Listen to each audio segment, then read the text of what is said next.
Hello everyone and welcome back to the channel. Today I just wanted to give you some tips and tricks on having some hanging baskets in your plant setup. So right here I have some impatiens. I have these hanging on my pergola.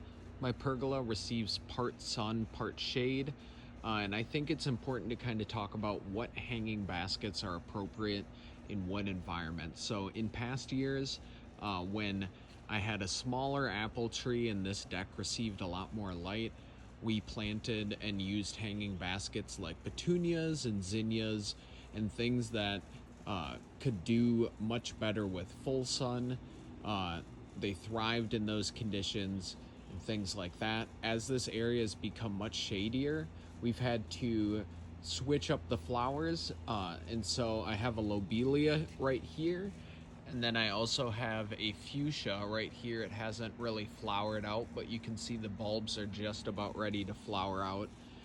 The fuchsia and the impatiens are mostly for the hummingbirds, and they're great part sun flowers. And then the lobelia, I just love the kind of bluish violet flowers. It really sticks out compared to anything else that you really see in the garden. You don't have many blue colors in the garden, so whenever you can get your hands on one, I always suggest it just to give you that contrast.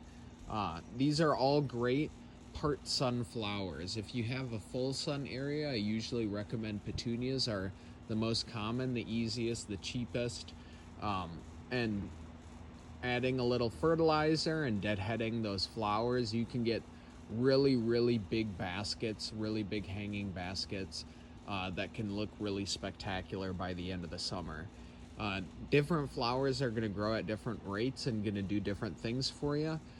So the reason why I picked these flowers is just their pollinator benefits, but you may have different reasons why you're choosing the hanging baskets. Maybe it's purely aesthetic. And so just keep in mind the sunlight requirements and make sure you're watering these every day.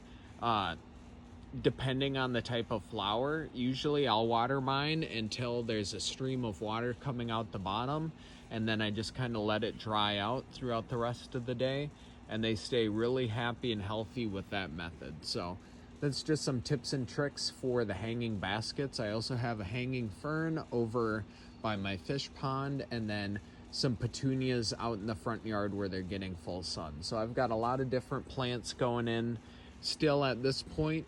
I'll keep updating you as to the progress on the property, but I just wanted to give you a quick tip on hanging baskets today.